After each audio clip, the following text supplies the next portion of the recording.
Welcome to the Lawtino Podcast, where we amplify the voices of Latino professionals, entrepreneurs, and leaders coming together to educate, inspire, and connect across one of the most dynamic binational regions in the world. Bicultural, premium, powerful.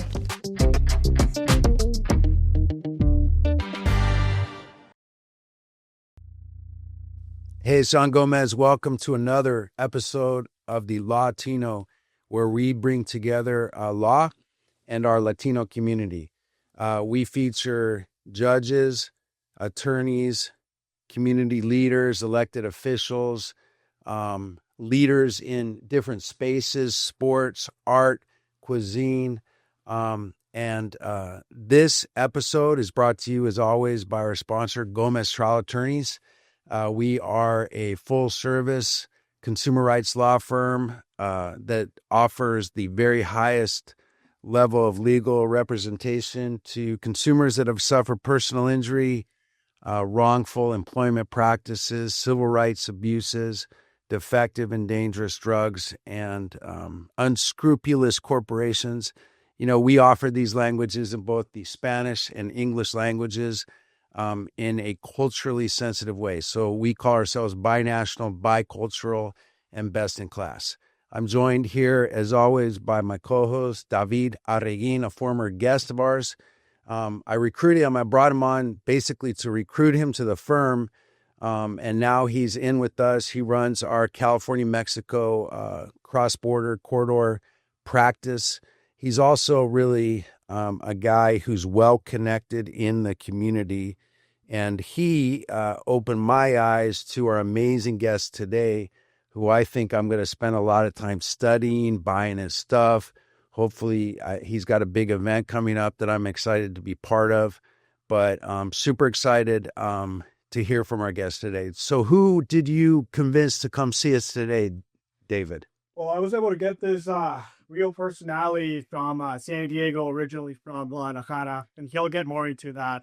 I was excited because, here at Gomez, we are all believe in sports, exercise. We have a lot of good basketball players, former basketball players as well. So we have here Pako Pablos, who is a mix of like an artist, former basketball player, with a binational focus, which is something that we appreciate because, like John said, we are binational, we are bicultural, and we are best in class, offering the best legal services in English and Spanish. Something that we share with our guest today. So without further ado, I welcome Pako Pablos, and we look forward to learning more from you. Thank you, guys. Thank you. I really appreciate the opportunity.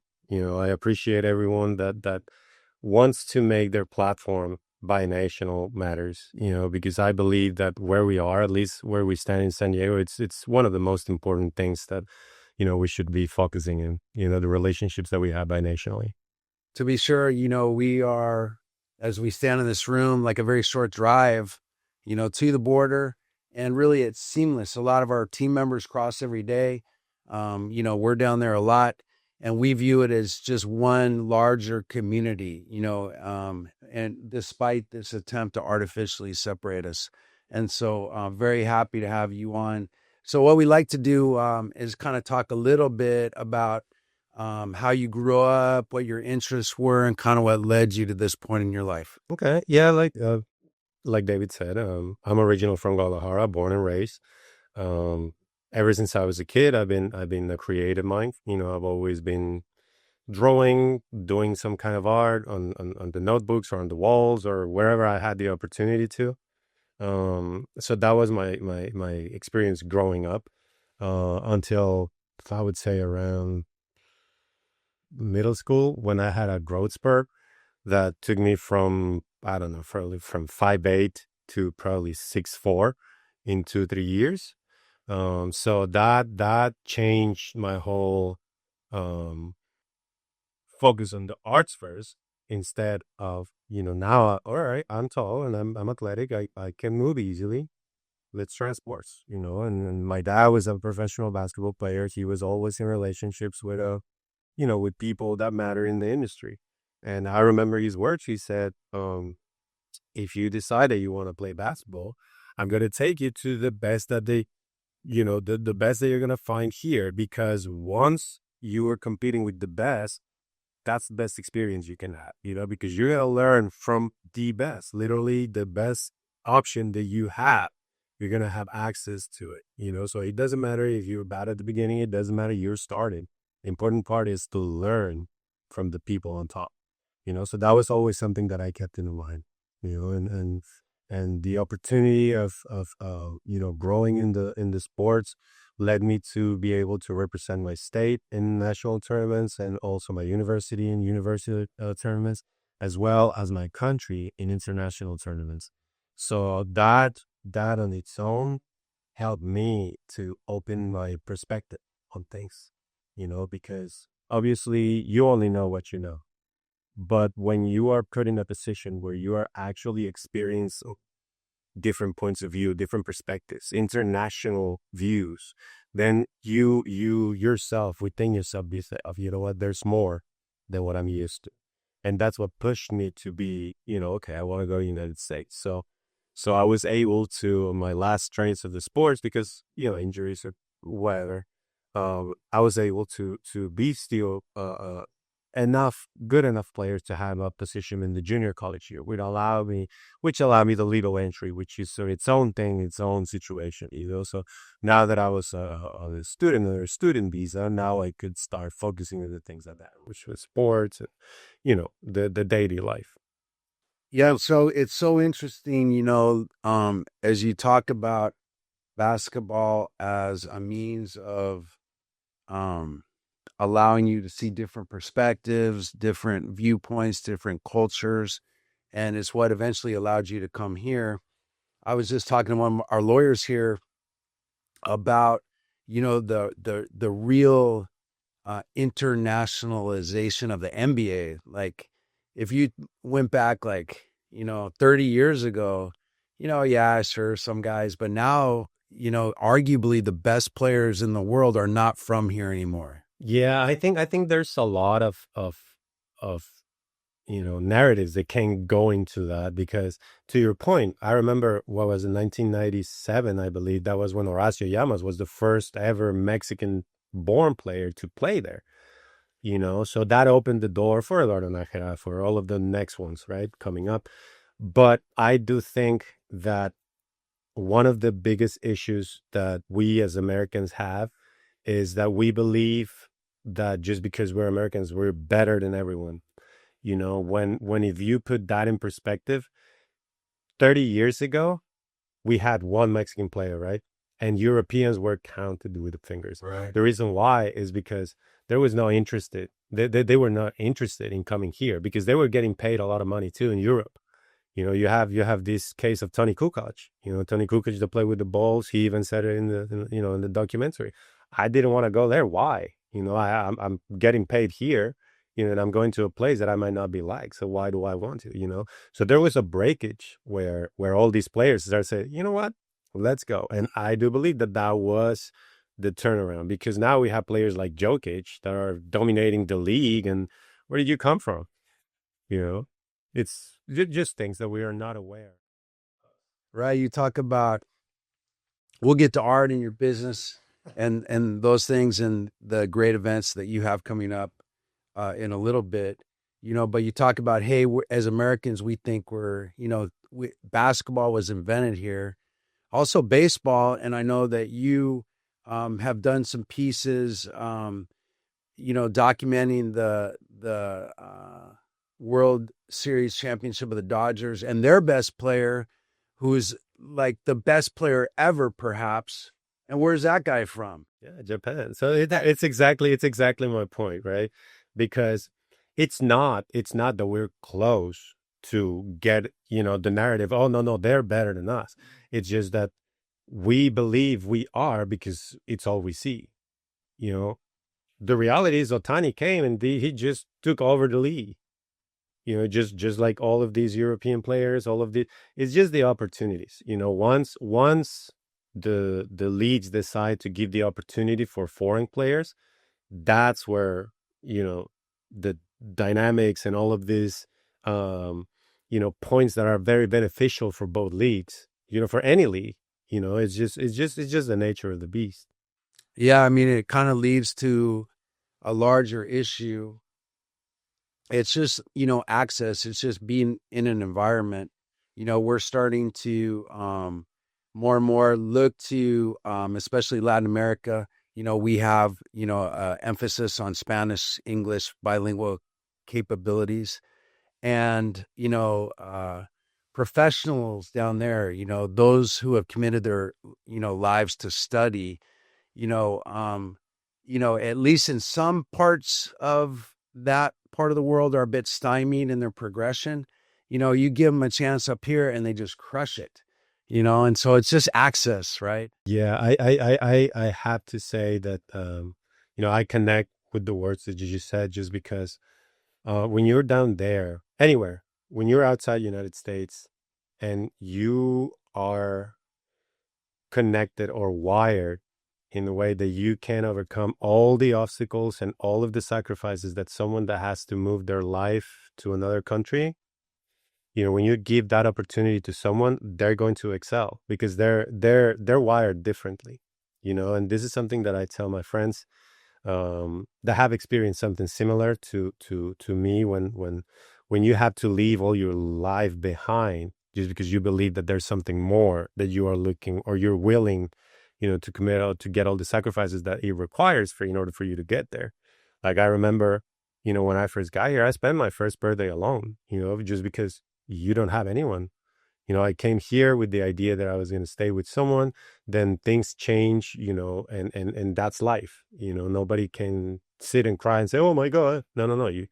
You take it, and then you say, "Okay, here's where I am. What do I have to do?"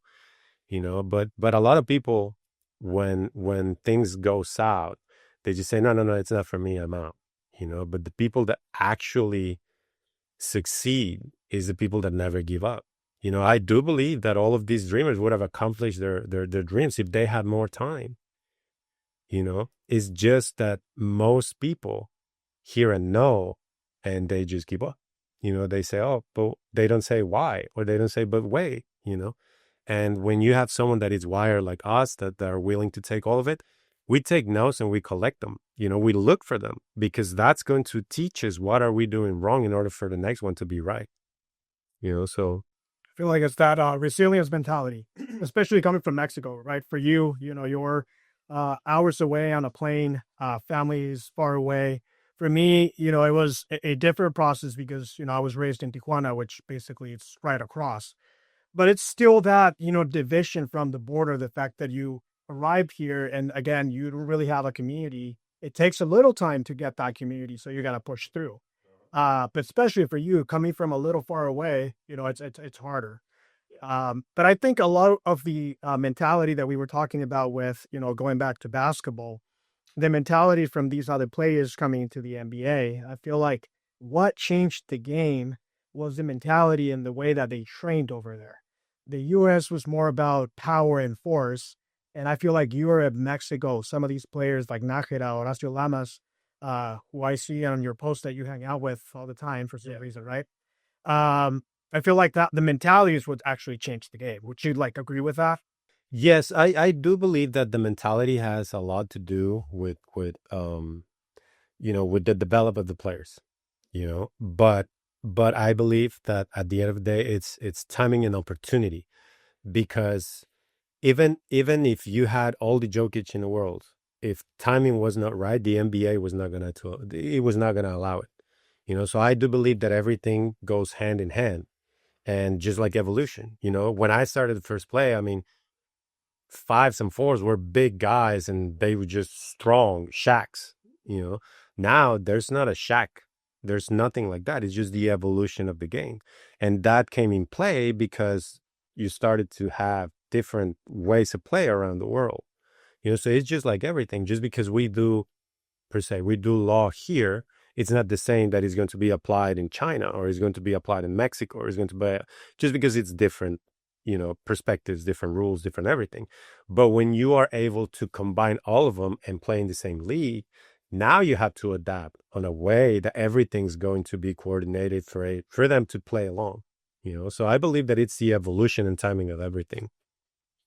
So, take us from you come up here on a student visa to play college basketball, and it sounded like at first maybe you're supposed to sleep here or do this, and then that doesn't super work out. But at some point, college basketball is over. Yeah. So then what happened? So to me, being able to take that opportunity was more of me gaining time on figuring out what I wanted to do here and how I wanted to get it done. Because reality is when I was playing here, I was basically just another body. I couldn't perform the way I would want it. I couldn't perform the way I would have required for myself.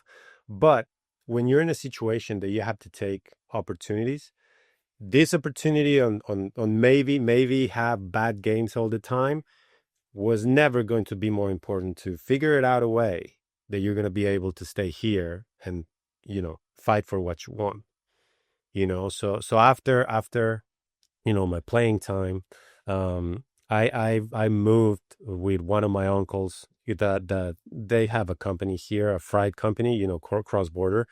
So one of the things that lead me to what I do right now, which is open possibilities, give a hand whenever you can, create initiatives that will help people, is because to get where I am right now, several people helped me a lot. Several people helped me in a way that I probably would have done it, but I would have had to think a lot in order for them to make it through. But they did help me, so that allowed me to learn, and stay in a way that it was doable without breaking any laws, without breaking anything. And it was a way for me to understand how the American life was, what do I wanted to do here, and how do I wanted to take the control of my life then. So what I did then, I'm a graphic designer. I have a bachelor's in graphic designer from the University of Guadalajara. So when I graduated in 2004, I was on a plane here in 2005 in January. So I graduated in December and I flew on January. So I didn't have time for anything.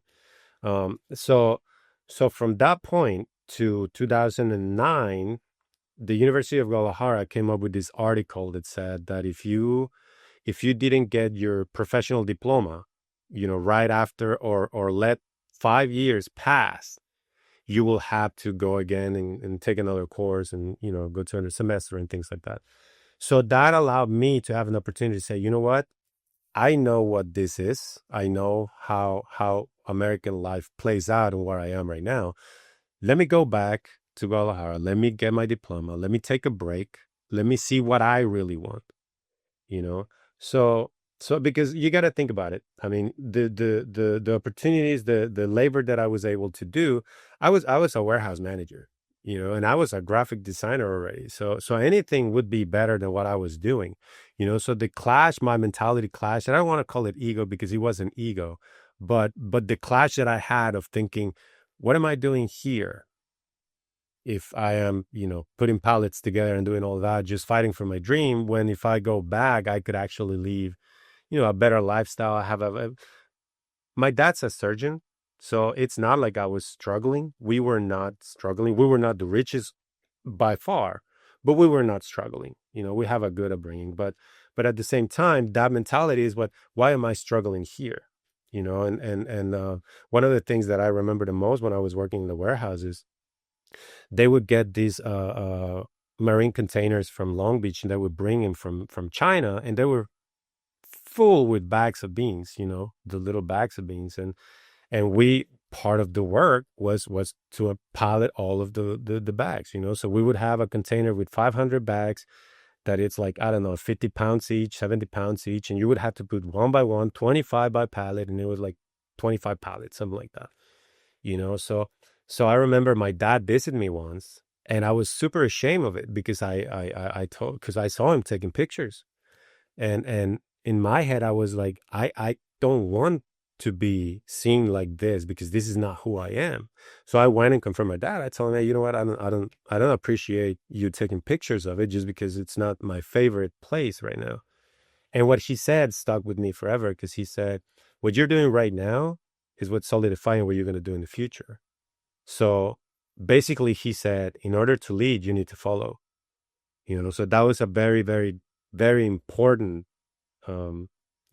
knowledge for me, because he gave me perspective in the things that I was missing. Amazing. Yeah. That actually resonates with me, because a little bit of my story was different, because I was in Guadalajara for 9 months after college. And I was like on a sabbatical kind of thing. That's what I meant. You were like looking for I was looking for love. I was not looking for love. It turned out that love was there. And then, I met my wife. You went to the right place. Yeah, exactly. Yeah. So I was down there, and I also had a conversation with my dad, who's also a professional. He's a dentist. And, this was after college, and they knew I had the dreams to go to law school. So at one point, after a few months, my dad actually called me up. He's like, "What are you doing? Are you ever going to come back and start law school?" But I had it in my mind that I knew I was going to go to law school at one point. But I appreciated the fact that he reached out, because, he didn't like break his back working every single day for me to just like go and relax in Guadalajara, right? Yeah. But I think I knew exactly what your dad was doing, right? Like pushing you and getting that. Yeah. And to me, there's basic knowledge when obviously you're not going to take constructive criticism from someone that hasn't constructed anything, So the words from my dad were very important, because he left his town when he was 14. See, he was in Obregón, Sonora, which is an up north state, and he just moved by himself when he was 14 to Guadalajara. Wow. And he figured it out. He, back there were different times, but he figured it out. So he knows what it is. He understands the sacrifices that people like us have to take. So his criticism is very well funded, so that's the reason why. And this is the MO that I take criticism when it's coming from a person that already built something, Right. Because if not, it's just air. Sure. Like for example, I hate when my wife criticizes me, but she's right. And when she's right, oh goddamn, I got to take it. Yes. So it's basic. It doesn't matter if we're in the wrong. The right thing to do is accept it, take it, figure it out, and move forward. I agree. Yeah, my my wife is very nice to me, but like sometimes she'll say something and it burns a little bit. And like when I was younger, I would respond in that moment. But now I like sit with it for a little bit and think about it. And you're right. She's always right in the end. Yes, yes, and I believe that I hope she's listening, because I believe they're right. They're right, and it's our own insecurities and the things that they're saying that it's what makes us react that way. I'll say, I have probably here 80 employees or so, and a lot of times in the old days, they would come up to me and have a criticism or a complaint, or, ask for something from me. And I would have the same responses, like just initially, like, no, like, and with a bunch of reasons, and, oh, you're a whiner with a bunch of reasons. But now I've learned to just kind of sit with it. And like my wife, they're pretty much always right. Yeah, they have this intuition, and we of course hate it because they're always right. They are always. I feel like we're gonna get a lot of points from this interview. Yeah, no, but it's true. The important matter is that in order for you to have a relationship, you have to be able to take it. You have to be able, because we're not perfect. We're far from perfect. Personally, I am far from perfect. And things that we do, we take it with what we know, and sometimes we are not open to listen to other perspectives, because we say no, this is what I want to do it and how I want to do it and all. So we ourselves are at fault, for them to be right. Just because we are, sometimes we do things like horses like this. So when we do things like this, we don't see what's in our surroundings. And when you don't use your peripherals to see what's around you, you don't know what's coming. So it's one of those things that it's not that they want to be like, hey, no. It's just they want to warn us, because at the end of the day, my wife is my love of my life. Is the love of my life. I would listen to everything that she said, even if he hurts me to what he hurts me. That's the reason why they push, because they know that they can, and they're going to do whatever they can for us to be able to see what they want us to see. It's a dynamic, but it is a dynamic, and you realize that they probably know you better than you know yourself. At least in my case, which is good, right? Because it helps me improve. I feel like even it helped me improve personally and professionally, which was great for me, right? Yeah. But yeah, so great. That advice from your dad, the fact that he was taking the photos, felt like a little push, right? I mean, when that happened. Yes.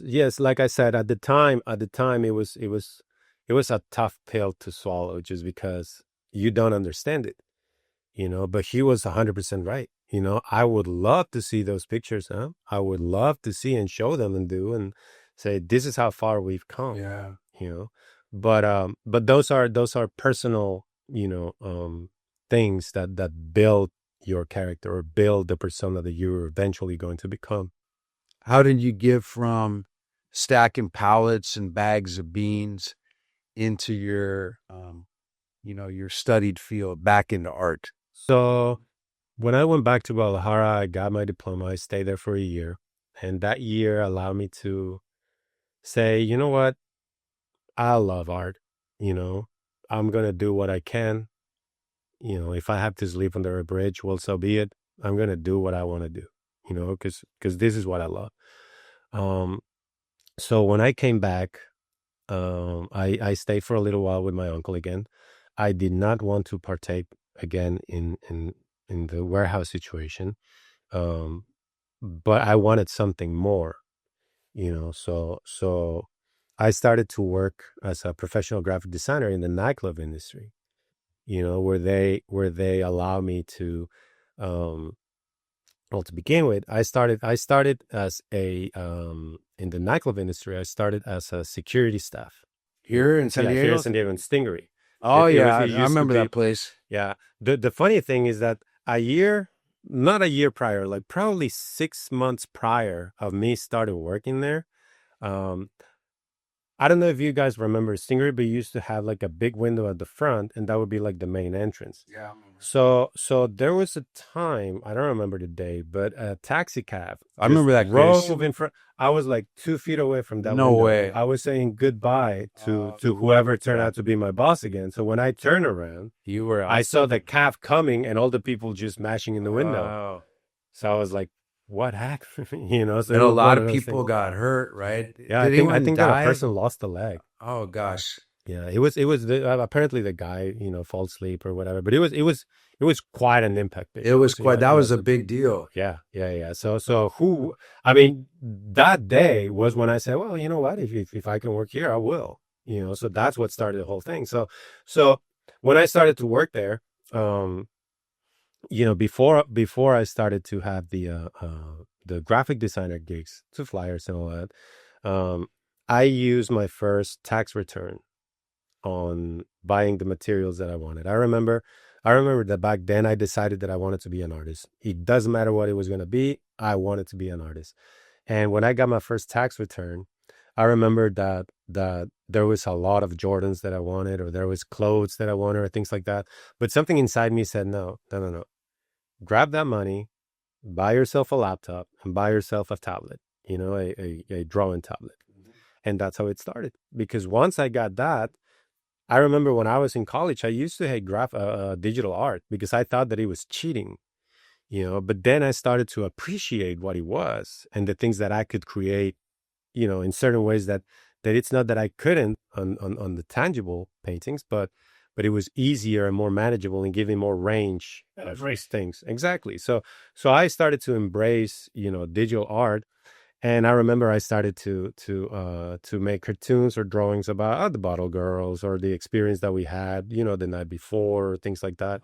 Cool. So I started to make my name in the industry, So they were asking me, hey, how are you able to do these things and you're a security staff? Just because I'm working here doesn't mean that that's what I do. It's a situation that I'm So I said, well, now you see what I do. If you think that there's anything that I can do here with my skills, please let me know.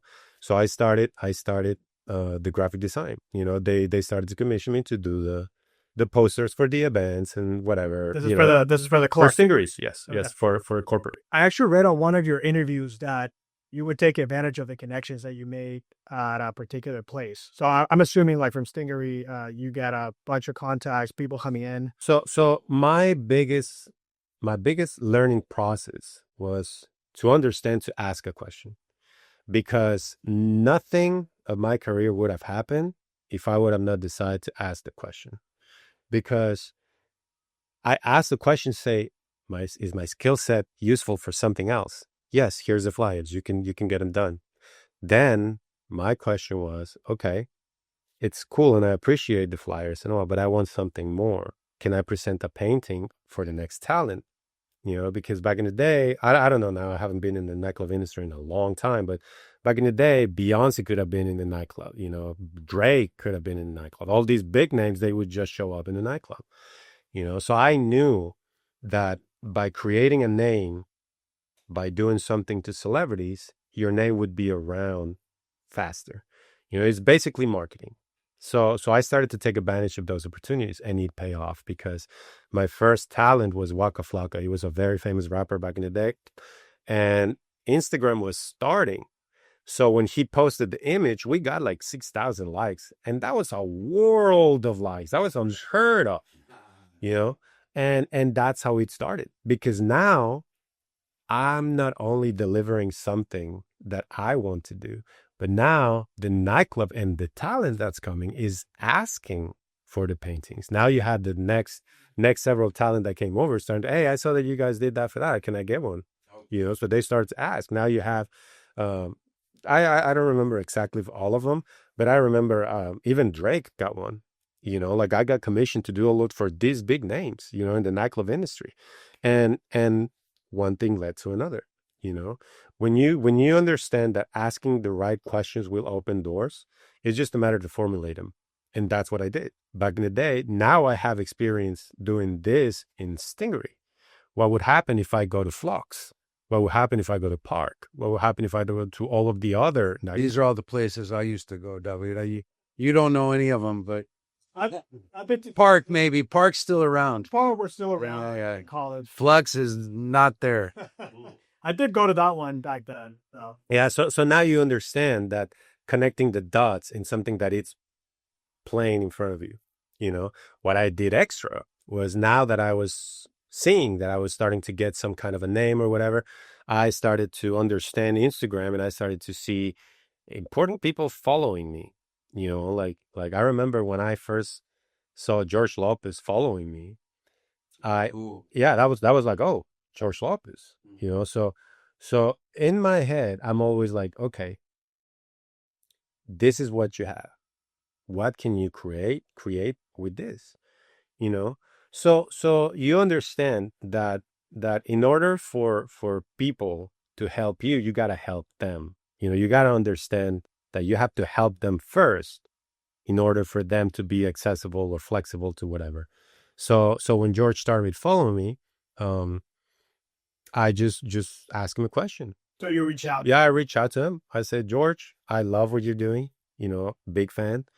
If there's anything that I can do to help you or to help your cause, let me know. I can donate a painting. I can do this. I can do that. Get in touch with this person. I did. Next thing I know, I was part of a George Lopez golf tournament in Toluca Lake. For the next 3 years, now I have this network, that I can do exactly the same thing. So in my head, I'm starting to think, okay, that's how things work. You have to ask the questions. Sure. Because what's the worst thing that can happen? Just say no. No problem. Okay, no problem, to the next one. And then move on. Exactly. You go to the next one.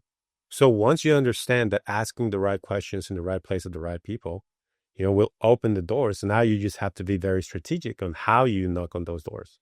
And that's how I've been doing.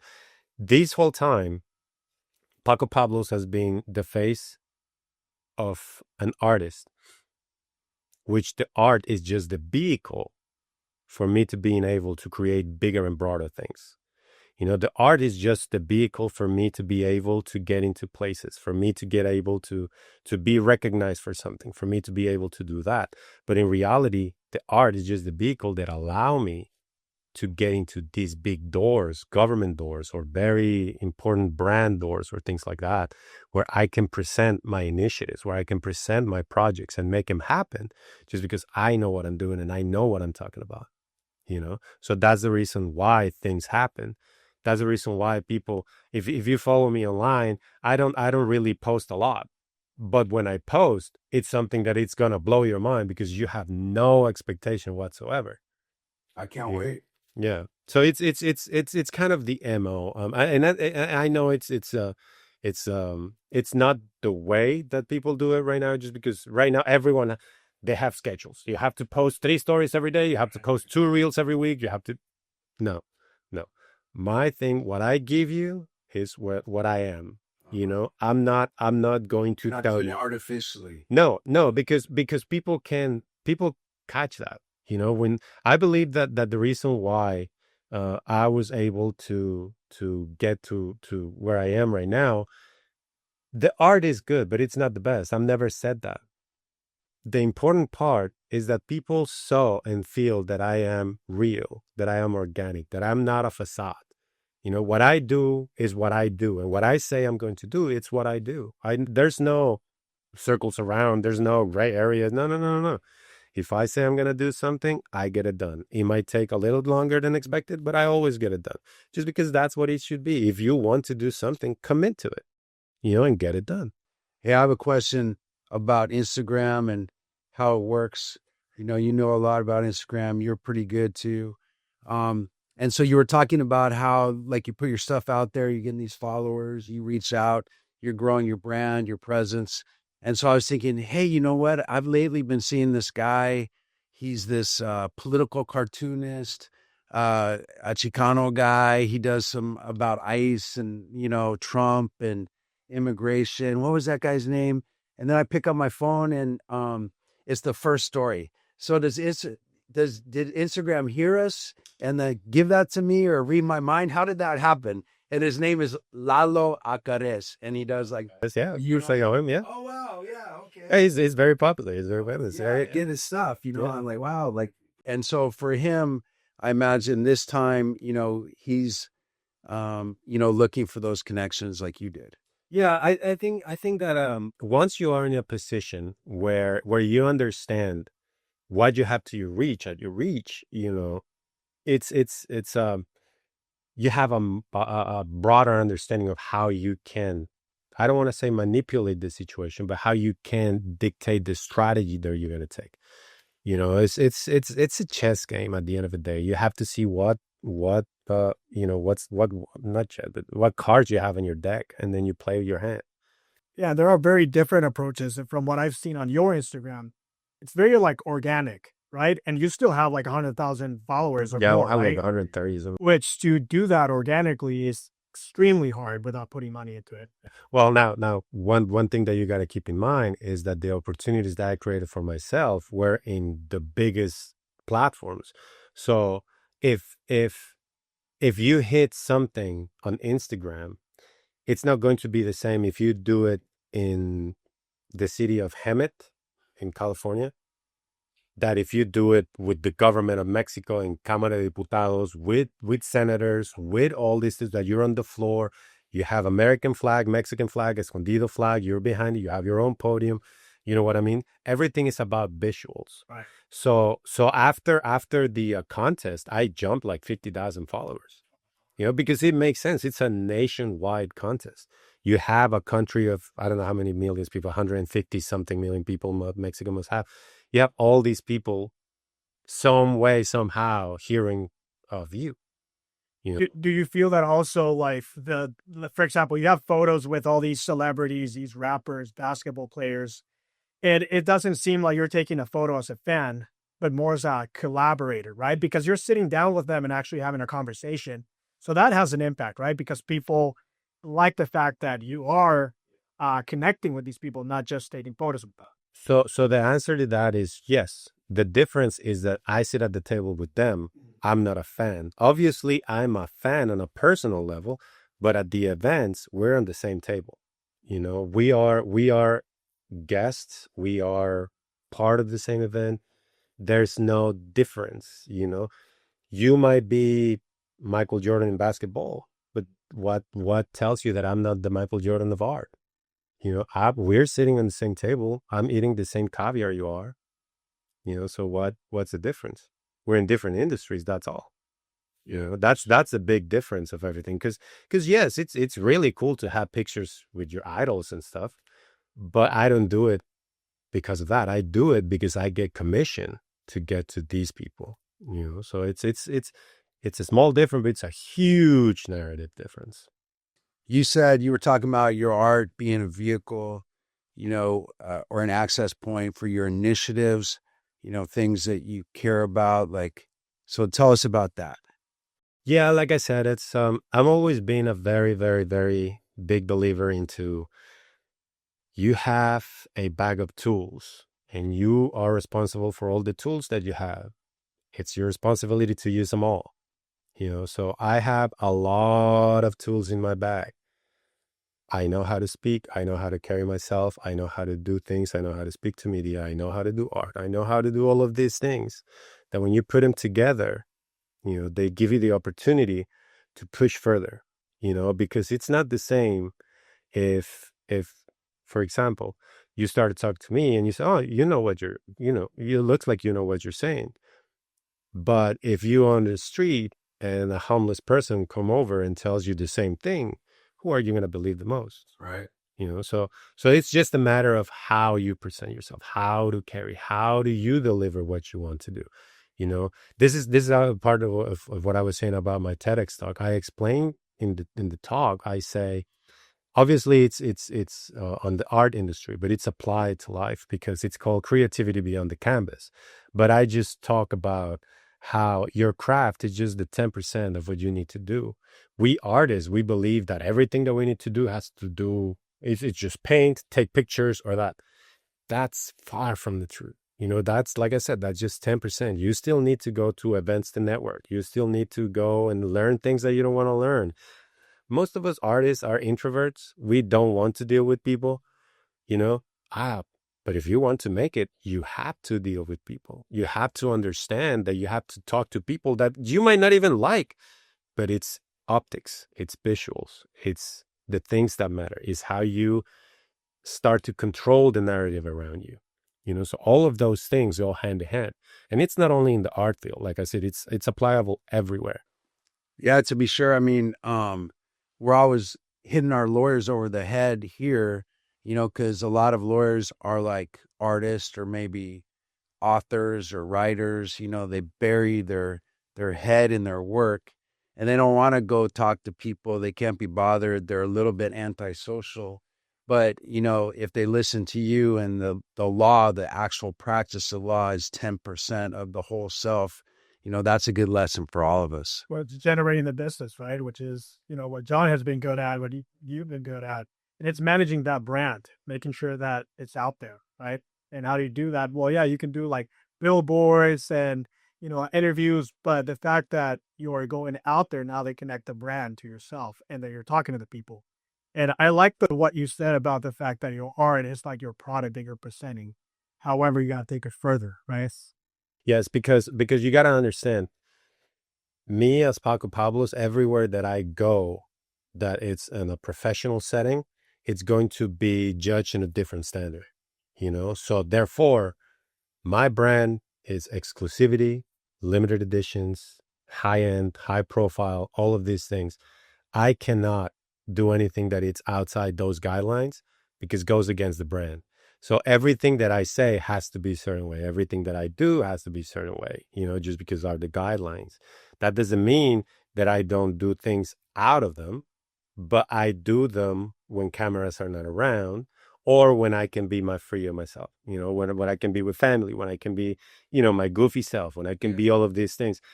Unfortunately, that's the day and age that we are. That's the generational change that we have. You cannot be your fully self Your outside, silly because you self, put your yourself dumb, lazy self. exactly. You become vulnerable, for things that are not necessary to put out there. To be sure. And that doesn't mean that I'm a different person. No, I just tell you what my brand is, and I carry those lines, in those events, in those parameters. Outside that, I might be a different person. I might, I love tacos. I love to go and have, regular dinners. I love to go and do all of those things. You don't see me doing it because, it kind of doesn't match the brand. Right. But other than that, it's just the day and age that we're on. And then getting out there. So to our listeners and our members, make sure that you get out there. You represent the brands, that you take it with you, right? And stay within the brand. Stay within the brand. Don't do something that's going to end up on social media where you're doing things that are inconsistent with what you're trying to sell. Exactly. Yeah, it's just that the point that's misunderstood is that we are not asking you to not be your real self. We're asking you to respect what you are selling us, because we are entitled to our opinion on everything. We are entitled to say whatever we want. We are entitled, that's our rights. That doesn't mean that what I say, it's going to, navigate with you, or it's going to be okay with you or with anyone else.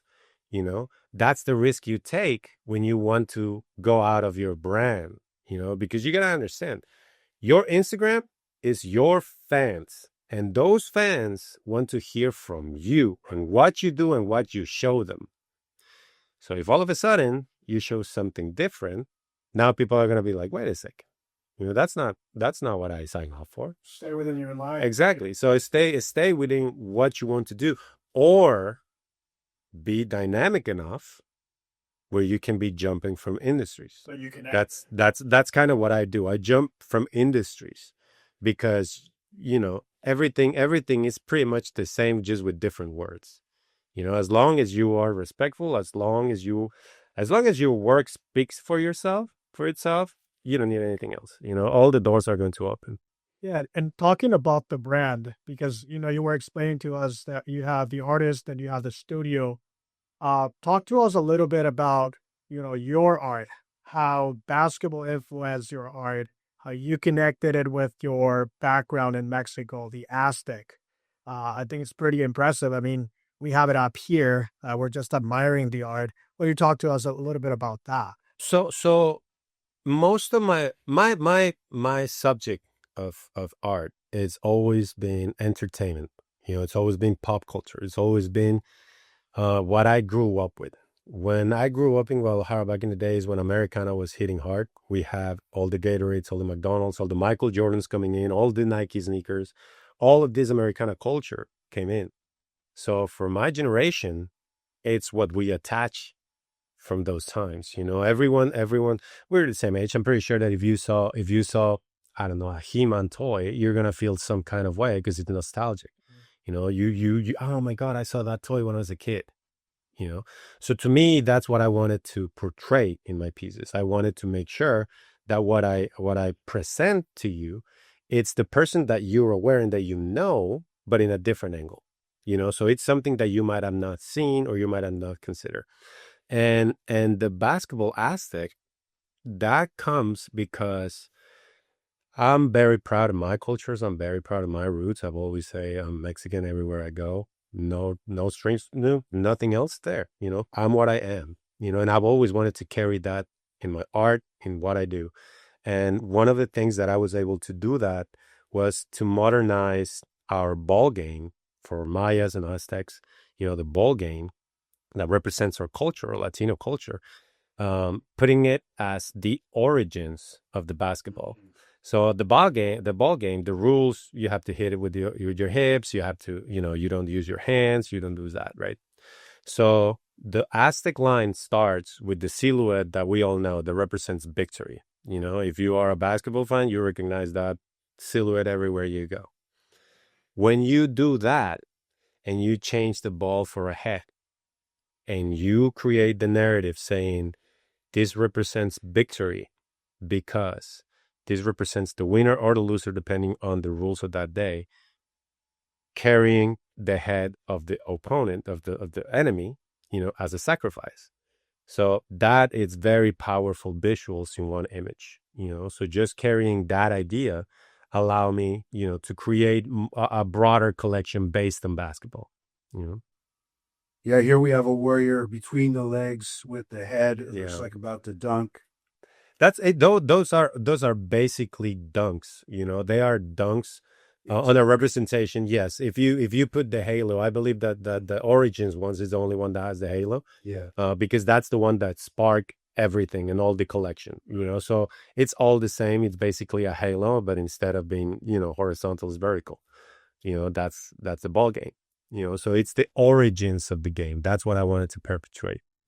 In the collection. And you can see these collections at Pako, and it's with a K, PakoPablos.com. Yes. We've got apparel, we've got stickers, cups, all around different collections. Yes. So we basically we were able to position the brand in a way that we could deliver a variety of items that would look cool, from a man cave to a bar to your house. It's going with the trends of the new generations. We also incorporate a lot of anime style art, just because, like I said, we are from a generation that grew up watching all these Dragon Balls and all of these cartoons. Exactly. So by emulating that style of work, you attach completely to the newer generations, and you can. That's actually some of the narratives that we use when we do collaborations with athletes or celebrities or like that.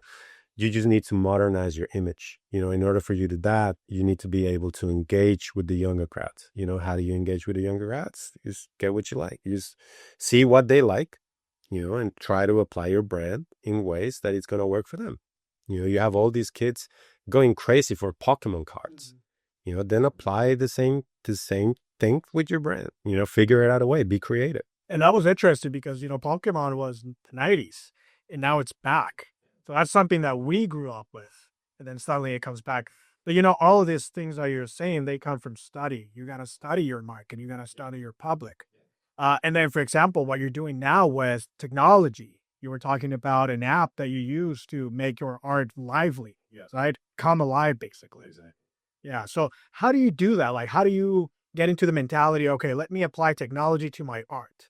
So in order for you to have groundbreaking moves for your career, you have to understand your surroundings. You have to understand what's happening around you, or around your industry. You can't just think that you're going to come up with a great solution just by sitting in your couch. You have to understand your surroundings. You have to understand what's happening. Now, in my case, I was during COVID, to me, there was only two type of people.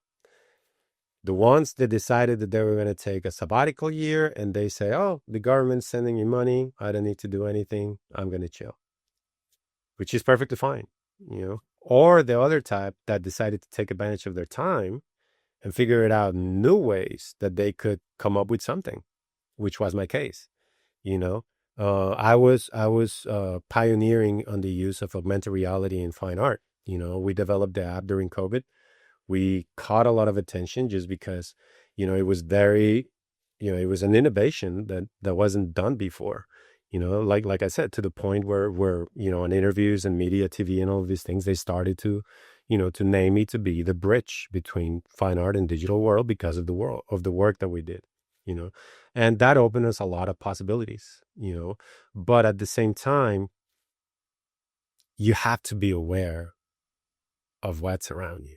You just can't, like I said, you just can't come up with a solution when you don't even know what the problem is, and in this case, there was no problem, but there was a way to make things better, so it's a way that you have to either create your own solution of a problem that you create yourself, or you decide that you're going to view the world in a different perspective and go for it and make it happen. That was also an evolution of your art, evolution of your brand. Yeah.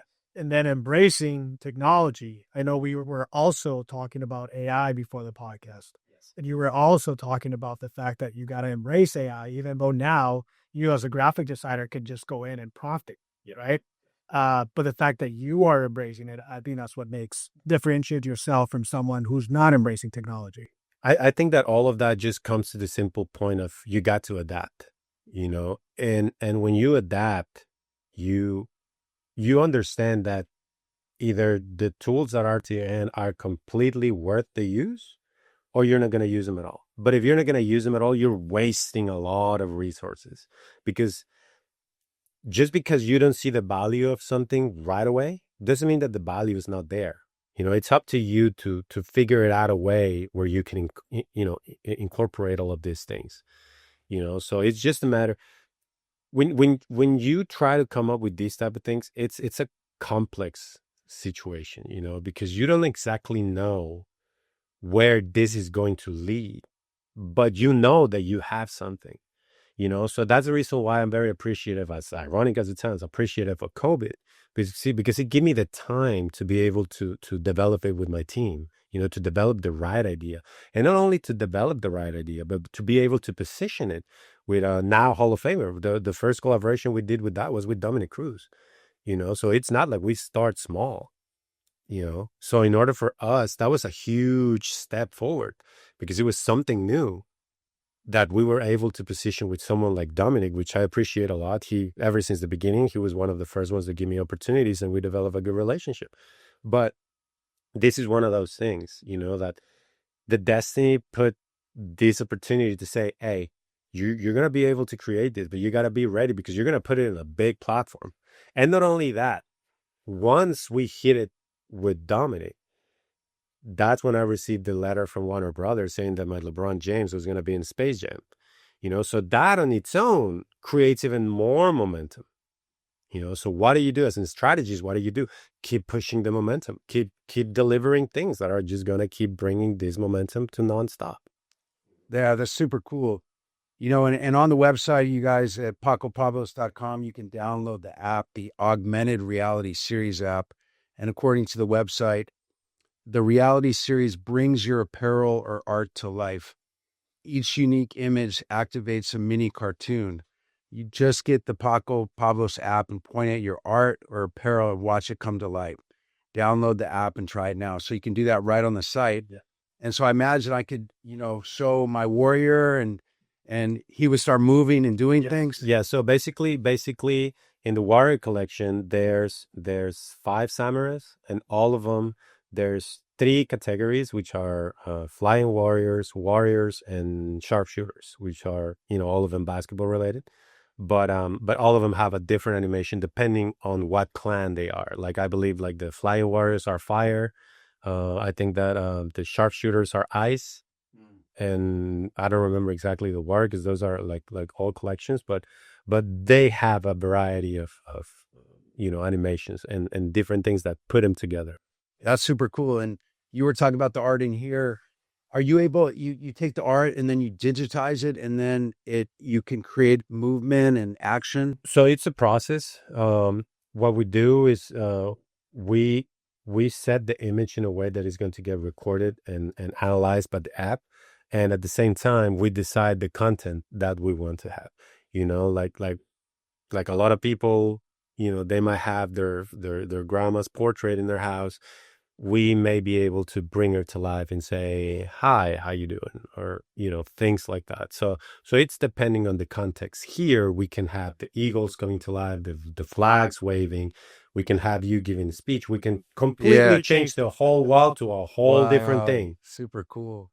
That's a super cool concept. Are you allowed to, like, say, you go, oh, I want Mona Lisa to do something crazy. Can you use like just art that's in the public space? As lawyers, you guys know that there's parameters and there's limits. When there's universal use, like the Mona Lisa, yes, you are able to do so. But as we know, there's limitations. There's likenesses, there's licenses, there's all of these things that come to play when you want to do certain things. Therefore, I go and talk to the celebrities themselves, and I offer this job. I offer this opportunity for them to carry these new generations with technologies and, things like that, where they can actually take advantage of what we're doing, placing their brand. Some of them are so old school that the new generations, they don't know them, so it's a good way to bring them back in a refreshed way. Make them relevant. So basically what you do is you approach the artist, the celebrity, the sports person, and collaborate with them so you can use their brand, their image. Exactly, because when they're on board, well, That's the good for them, licensee yeah. void, because you already have your percentage of royalties or whatever decided the contract is. Yeah, and you mentioned Space Jam, LeBron collaborating with Space Jam. I saw something about the title being The Promise. Yeah. But also connecting with all these other sports people. Can you name a few of them, like for our listeners, so that they know like what a big deal you are in connecting with these people? Right? Okay, I'm just gonna say the last event that I had, it was in Beverly Hills. We sold one of a kind signed piece by Barry Bonds for $33,000, and Aaron Rodgers was the one that bought it. So yes, I have most of my collectors are athletes, celebrities, some kind of entertainment. If you look online, a lot of people start saying their favorite in their way that they want to collect the art, because it's a different perspective of what they're used to. So I'm lucky enough to say that a lot of the people that collect my art, I grew up looking up for them. Like I grew up watching them on TV. When all of a sudden you have these actors or celebrities that post a picture on Instagram and your painting's in the bag, it's like, oh, all right, that's really cool. Yeah, that is cool. Yeah. And so I was looking, I saw some of your, we would say traditional, portrait work that you do with your fingers. You call it dirty finger style. I saw some cool, like, you had a lot of our leading basketball. You had LeBron. You had you had like Dennis Rodman. You had Magic Johnson. Yes. So what I did was the portraits. I'm an artist overall. Portraits was what positioned me to be worldwide known. So the portraits, what I do with the portraits, I specifically have collections. The LeBrons, the Rodmans, the NBA players, all of them, 95% of them are part of my Lords of the Rings collection, which represents them with the rings, represent their championships, the way they did. I noticed, because you were talking about you wanted LeBron to give 5. Exactly. Yeah, exactly. okay. And Showtime to get 2. Yeah. Okay. At the same time, I have other collections that represent a whole different thing. I had the tech giants, which right now should be very, very relevant. The tech giants, which include Steve Jobs, cool. Bill Gates, and Zuckerberg. Wow. So the way I did it was a mashup. So I match Steve Jobs with Tupac. So I had a matchup where Steve Jobs would be wearing the bandana, he would be wearing the West Side, but he would have like a tear. Well, no, that one's Bill Gates. He would have the apple tattooed on his face, or little hints here and there of what they do. Bill Gates, on the other hand, it's BIG, because now he's with the crown. He has a tear because we all know that apparently he killed Tupac, or there's little hints like that. And that collection was very popular because it represents tech giants in a way that we are not used to see them. We used to see these guys and say, oh, okay, he might be a nerdy, he might be this, he might be that, but he's just very straightforward. When in reality, what I wanted to portray is that they're gangsters. They're not good people. And what I mean by that, it's not like, I don't want to say that they're killers or they're that, but they're not really easy to deal with. Because they want things their way, and they're proven that their way works. So most of these guys are nightmares to be a part of, or to work with, or to do all of these things. Because let's be honest, which prominent person in the world that it's very famous has been easy to deal with? Other than Adam Sandler. I was like, he's the only guy that comes to mind. Obama, President Obama. Oh, yeah. There you have the. But it's Obama. But then I think about Elon Musk, and I'm like, oh, he's the biggest gangster of them all, you know? Oh, 100%, 100%. And I actually was thinking part of the other two that I was going to incorporate in that collection, I just never got the chance to, was Elon Musk, and he was what's the guy that was in the chair? Stephen Hawking. Stephen Hawking.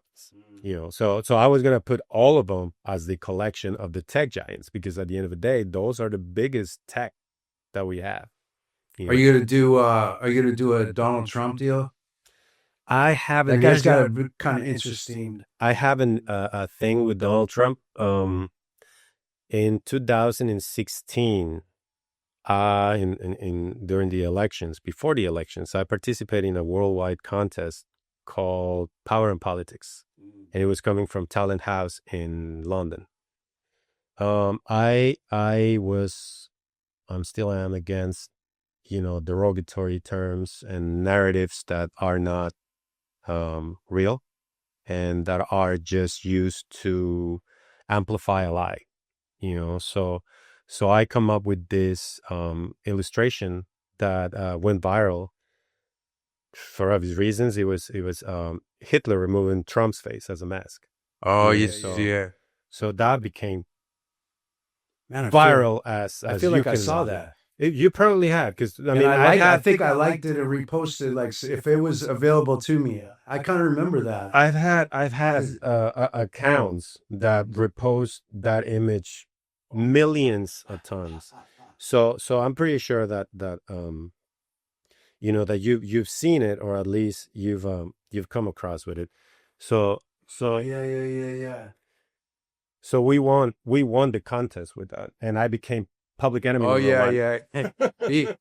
Before he moved on is his next, Yeah. Now he's the next enemy. Yeah, exactly. So I became public enemy number one, and that's part of the lessons that you go along. You got to understand that your words matter. In this case, that your images matter.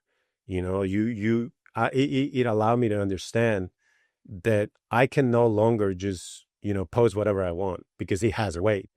What I post has weight. What I say has weight. So you start to open yourself to these broader ideas, to these broader things, and you understand, what's smart to do and what might not be the right time to do. Yeah, I have experience around that issue. I have very, very, very strong feelings about current administration, about ICE, about a lot of things that are going on. And, at least early on when it was, starting, like, I sometimes, to your point, you have this public persona. I would, attack those issues with maybe a little more, street vulgarity type of expressions that maybe in the end, like, we're not consistent with, my brand. I can go out and do the marches. I can, have, civil discourse on, the Minneapolis shootings. But if I'm like, F ICE and, people don't tend to, you be attracted to that. You become one of them. And you used a perfect example a little bit, minutes ago with Obama. I don't have any image in my head that Obama not being politically correct, not being. He's on the Einstein. He's not found in the Einstein or Epstein. Yeah, or the Weinstein. It's one of those things that if you want to mold the way you carry yourself or the way you talk, Obama should be the one, just because he always has that tone. Even if he gets angry, he controls and he pulls back in order for him to retake control. And that was first. I always looked up to him. Like, he was my first presidential election, right? So I really studied him before, voting for him. And one of the reasons is, first election, I wanted to be a very informed one, other than just like the social media, because he started all, right? The brand. But just the fact that he listens to his opponent, takes a minute to actually respond, and responds in such a manner that's very respectable but disagree. And I feel like it translates a lot with what we do as lawyers, what you do with your art. Because we as lawyers, we always got to have an opponent, especially being on the plaintiff side representing the victim. We are going to disagree with what the defense says. But if you listen and you actually respond in a smarter way and actually looking out for yourself, Yeah, you can't. you'll do more than just like doing that. You can't just get mad. Or, Right. you know. That's the whole understand that who controls the narrative controls the situation, you know, because if when you're litigating or you're fighting with these people defending your client, you know, if they give you something and you respond like, no, but not this and that, Yeah. you became the problem. You know, Right. you are, what's wrong with you? You're supposed to be a lawyer. You're supposed to have control, calm your temper. You know, there's things that are supposed to be one way and one way, you know, no more. And that's why politically correct exists, you know, because when you are politically correct, you know, you carry yourself in a way that I'm not looking to say, what are you doing wrong, or what am I doing wrong, or what's wrong? I just look for the middle ground that everyone will exceed, you know, because that's part of the, that's one of the parts that I don't think that a lot of people understand about politics. Politics, when you're in politics, you will never have a perfect candidate. Why? It doesn't matter if you're Republican or if you're Democrat. It doesn't matter. Why? Because what people need to understand, that for politics to work, everyone needs to compromise. If you don't compromise, we are effed. Why? Because I might like some of the things that the Republican does, but I don't like the rest.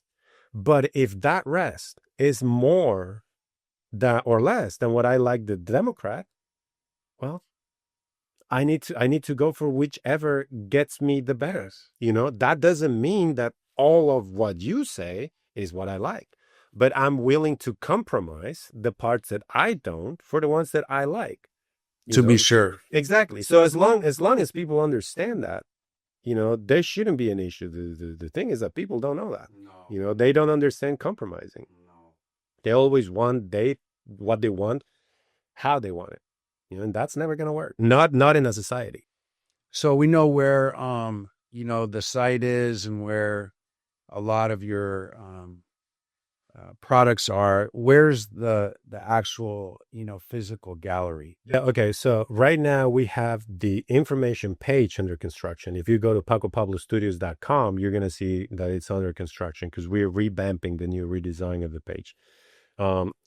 Every event is going to be there. You know, right now, the biggest event that we have coming up is February 20th. I believe it's going to be either at noon or at 1. I'll confirm with you guys. But we have the exhibition coming from Cámara de Diputados in Mexico that closed the first ever nationwide digital art contest in Mexico that was created and organized by me, by Cámara de Diputados, by the city of Escondido, and a variety of organizations down there. And the goal was to be able to provide opportunities for the talent in Mexico by giving them a chance to exhibit here in our galleries. We have the galleries in Mayor Shops in our county, and we also have a very good relationship with the California Center for the Arts, which we've been doing a lot of events and creating a lot of opportunities for our community. So those are the events that matter the most right now. Obviously, there's plenty of them. You know, like I said, we have a calendar and we have a guidelines on the events that we're going to be taking part of, but that's the biggest one right now. That's all of our focus, you know, just because the event that we had, the open ceremony in Mexico City, it was such a great event, you know, that we just want to make sure to have a very good counterpart in our side. Amazing. Yeah. And so that's Pako Pablos Studios. And if you know, put that in, it brings up some links and among other things, exhibits. You say that is being built out, but the big one coming up is the public invited? Yes, it's going to be public. It's going to be public. I'll suggest you follow me on Instagram or check out my page. We're going to post the actual flyer in the next few days. And are these are some of the artists going to be able to travel up for this, or are they just sending their work? They're sending their work just because since it's the first edition of this contest, we wanted to make it as easy as possible for everyone involved, because when you try to cross borders with art, it's a whole situation. Oh, really? You know, artwork, it's probably the number one laundry money way that people do that when they cross borders and things like that. And they're very, very strict. So since we had, our times and timelines and all of that, we decided to go that route, which it would make everything just easier just because they're prints. They are phone prints. Basically, it's just a replica of their work, but that's the actual piece that was exhibited in Mexico City. So that way we avoid all the logistics of, but they don't have visas, or they don't have this, or they don't have that. The idea for the next editions of it is to be able to have their presence, but as every time that you start something, you have to prove yourself before they're open the doors for, here you go, whatever you need, so that's what we did. I'm checking out your Instagram. It's Pako Pablos. Yeah. Pretty easy with a K, all one word all together. I've seen you there with, looks like Mike Tyson, Iron Mike Tyson. Yeah. Do you ever make him come to life? Yeah. So it's like I said, it's one of those things that, to me, when I go to the events that I'm part of or things like that, it's like a kid in Toyland, because if you would have asked me when I was a kid, hey, you're gonna be in the same room with Mike Tyson, Magic Johnson, and all of these people, I'd be like, yeah, right. But I was, like in this event where we have Barry Bonds, I remember I walked into the green room and Mike Tyson was sitting in the chair. I'm like, oh, okay, that's Mike Tyson. Then Magic Johnson comes in. I'm like, oh, that's Magic Johnson, followed by Cedric the Entertainer and Spike Lee. Wow. You're like, I made it. I'm here. How can you not have those thoughts when they're right in front of you? Right. Yeah, that's amazing. And so that's February 20th, you think, at 1. And there's going to be, it's a bi-national event. Yeah. We're going to have people there from Mexican government. Exactly. We are extending the invitations to politicians in TJ and Mexicali, Baja California in general. More than anything, the ones that are to proximity that they can assist. Since it is an official event, we're going to have also officials from the city of Escondido. We're going to extend the invitations to the mayors also of North County, Vista, Chula Vista, all of these cities around the county, because it is an important event. We created something that will replicate in perpetuity, for us to be able to just create relationships, bi-nation relationships through culture. Through the arts. There's nothing cleaner than art and culture when you use it that way. Especially right now, where all of these narratives and all of these things happening outside our doors. We need to remind people that the relationships between United States and Mexico, they're not bad. There's always the good type of relationships, and these are the kinds that we're creating. So I believe that it's important. Yeah, and I think you're doing exactly what we're doing. Like, we're providing justice without borders. You're providing art without borders, right? Yeah, it's amazing, and I think that's a good place to leave it. We've learned a lot of lessons from you, really about resilience, brand building, reaching out, the importance of, building your network and your brand and your presentation and all those things, listening to your wife, listening to your dad, listening to your employees, just really good stuff all around. And so, super grateful that you traveled, down here to see us. Thank you so much for doing that. I used to listen, they're too long anymore, but I used to listen to this podcast by this guy, Oso Tava. Do you know that one? No, but I will listen to it. Yeah, he's a Mexican, business person. He has He's got entrepreneurs on, and so what is the name? Yeah, he just had Checo Perez. He did that. Carlos Slim. Okay.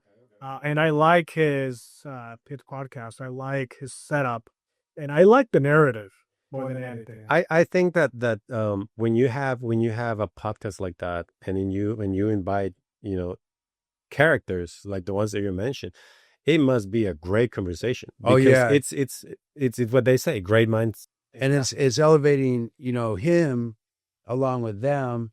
He's in this like intellectual green room of a space like you are with Magic Johnson, but it's called Cracks, and the Cracks are people that he believes are high achievers or have done well, But he always ends the podcast. He says, if you could write a message in the sky, for everyone to read forever, you as an artist, if you could paint with clouds, sticky finger clouds in the sky for everyone to see, what would your legacy be? What would you write for all of us? I think that it would be something really tacky, but really, really true. Never give up. Yes. It doesn't matter how many times you fail. You'll learn something. It's up to you to keep getting up and follow the same. I do believe that every time that we fall, every time that someone tells us no, every time that things don't go the way we planned it, it's a learning process. It's a learning experience. So it's up to us to be able to analyze it, learn from it, and don't repeat the same mistake moving forward. But every time, that's the reason why they say, what happens when you fall off the horse? You just get back on it, because that's life. So don't ever give up. I love it. That's a great place to leave it. Thank you so much. And so this concludes this edition of the Lawtino Podcast. If you like us, follow us, share, comment, engage. I hope you will connect with our guest today. Check out his stuff. Maybe go to the gallery, follow him, support his vision of building community through art, the same way that we try to build community through law and justice.